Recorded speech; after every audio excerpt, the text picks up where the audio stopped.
Hey Mike Ritter, you ready to do 14.2? Let's do it. What do you think your limiting factors will be? My shoulder stability and thoracic mobility. Yeah? And grip. All right, let's work on those things, shall we? Yeah. All right, let's do a movement prep for 14.2. All right, so we've got Mike wrapped in the mobility bands. We're going to cue him to point his fingertips in towards his knees.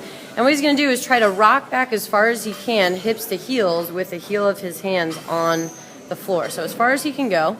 What we'll do is go ahead and ask him to do 10 reps, just rocking in and out, 2 seconds as he shifts back, and then a second as he comes out of the stretch. All right, he's going to see if he can work his hands inward and work his fingertips even more straight towards his knees. So let's see if we can just turn that left hand in a little bit more. The left hand wants to rotate out a little bit. There you go. All right, once he goes through 10 reps there, just rocking back and forth, trying to find some opening in his wrist, what we're going to do next is go ahead and hold that position, so the furthest, most extreme part of the stretch. And then he's going to press in with his fingers. You're not going to be able to see this, but he's actively pressing in, and then he's going to actively relax and see if he can sink in a little bit further. Nice.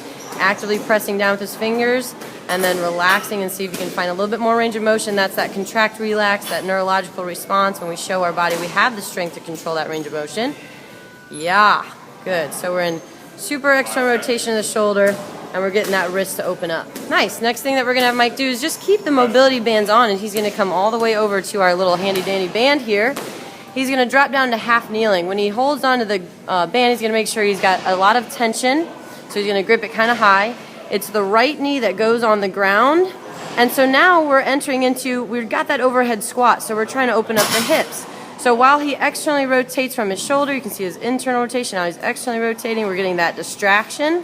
And he's shifting forward and trying to get his hip into as much extension as possible. So it's his right hip.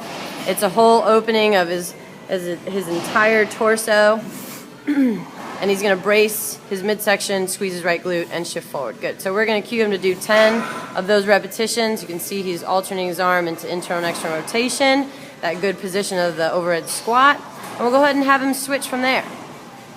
All right, so not only are we getting the benefits of the movements and the distraction, but also keeping the bands on, we're just increasing that effect of getting that blood flow back to our joints when we're finished.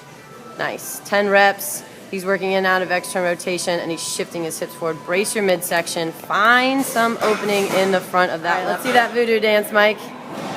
Yeah. That's what you got to do when you take the voodoo bands off. All right. So what we're going to do next is we're going to go ahead and go into some thoracic extension, external rotation, and thoracic rotation. So when we think about the overhead squat, we're trying to get the pit of our elbow to face the ceiling, right? External rotate the shoulder, and we want to have a good retracted upper back and shoulder blades. So what we're going to do is have Mike go ahead and get in that position. We're simulating here the overhead position of the squat, and we're trying to get his thoracic spine to mobilize. So he's going to draw back, he's in extension, he's going to draw his arm, kind of screw it in, get some torque in his shoulder. Show me some external rotation. It's all right. Do it right there. There you go. Externally rotate. See his hand? All right. Got the pit of the elbow as far as the ceiling as we can get it. Now let's see some rotation. Yeah, so he uses that right hand to try to get as much possible rotation, trying to stack his left shoulder on top of his right. Good. And then he's back into that overhead position and that thoracic extension. Nice. We'll go through 10 on each side of here. All right, let's go ahead and relax from that, Mike. And now we're going to go into a movement sequence. So Mike's going to go over back to his mat. No equipment needed here. And we're going to do a little variation of the up dog, down dog. All right, seems like it's an old school trick, but what we're going to do is actually see how his armpits are facing forward and his elbow pit facing the ceiling.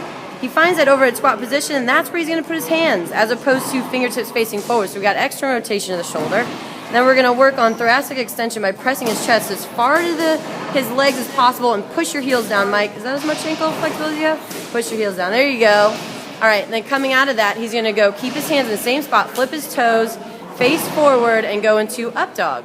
All right, plantar flexing the ankles so the toes go pointed. He's going to draw up, clench his teeth, find a stretch from his neck all the way down through his hip flexors. Nice. Let's see one more just like that. So flip your toes, dorsiflex, press the chest down. This is your movement prep.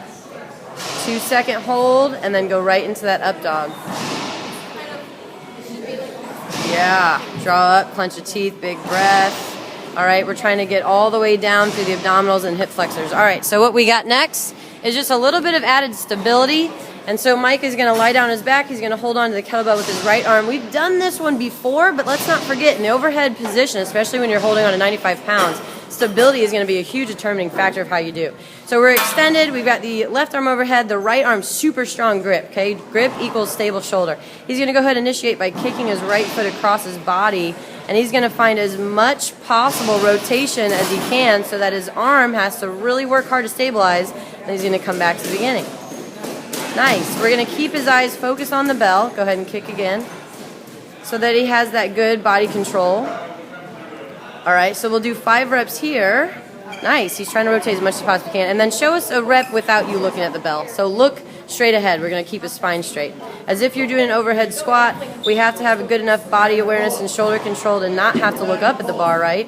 So we're going to do 5 reps with our head straight. So we keep that spine straight and we keep our motor. So that's your 14.2 workout. I saw Talena do it last night. I saw Camille do it. I think what it looked like is that their motor kind of burnt out, but I know that they were looking at their hands and their grip was really burning.